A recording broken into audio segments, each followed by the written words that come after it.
லால்குடியில எதிர் வேட்பாளர் யாரு உங்களுக்கு தெரியும். அவங்களுடைய குடும்பத்துடைய ஒட்டுமொத்த நோக்கம் என்ன தெரியுமா? மீண்டும் தமிழ்நாட்டுக்குள்ள எப்படியாவது லாட்டரி தொழிலை கொண்டு வந்து தமிழ்நாட்டு மக்களை சீரழிக்கிறதா அவங்களுடைய ஒரே நோக்கம். உதயநிதி இந்த மாதிரி எங்க அம்மா மேல ஒரு பர்சனல் தாக்குதல் வைக்கிறாப்புல. நான் என்ன அவர்கிட்ட சொல்ல வரேன்னா, இவர் எதுக்காக எங்க கிட்ட 500 கோடி வாங்கினாங்களே அதுக்கு என்ன பதில் இருக்கு, அதுக்கு எதுக்காக அவங்க வாங்கினாங்கிறத அவங்க கிளாரிட்டி கொடுக்கணுங்கிறத நான் சொல்றேன்.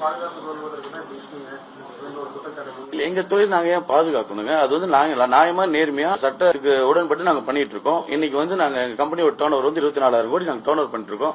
7,000 கோடி நாங்க ஜிஎஸ்டி வருமானம் கட்டிட்டு இருக்கோம். 40% ஜிஎஸ்டி டாக்ஸ்ல வருது.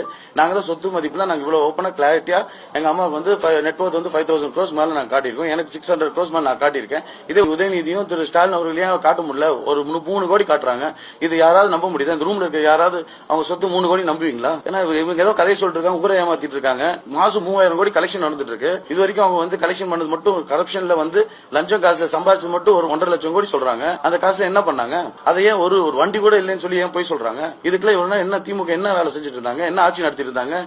போலீஸ் ஸ்டேஷன்ல இன்வெஸ்டிகேஷன் பண்ணுங்கிற பேர்ல எவ்வளவு கொலை நடந்திருக்கு, எவ்வளவு கற்பழிப்பு நடக்குது, எவ்வளவு சின்ன குழந்தைங்க 2.5 வயசு குழந்தைகள் ஒரு திமுக பிரமுகர் பாலியல் பலாத்காரம் செஞ்சு உயிரிழப்பு நடந்திருக்கு. எவ்வளவு மினிஸ்டர்ஸ் ஏகப்பட்ட பேர் யார் இந்த சார்னு சொல்லி ஏகப்பட்ட பேர் எவ்வளவு போஸ்கோ கேஸ் எல்லாம் பாத்தீங்கன்னா அப்படியே எல்லாம் டபுள் ஆயிருக்கு. செக்ஷுவல் ஹராஸ்மெண்ட் கேஸ் பாத்தீங்கன்னா டபுள் ஆயிருக்கு.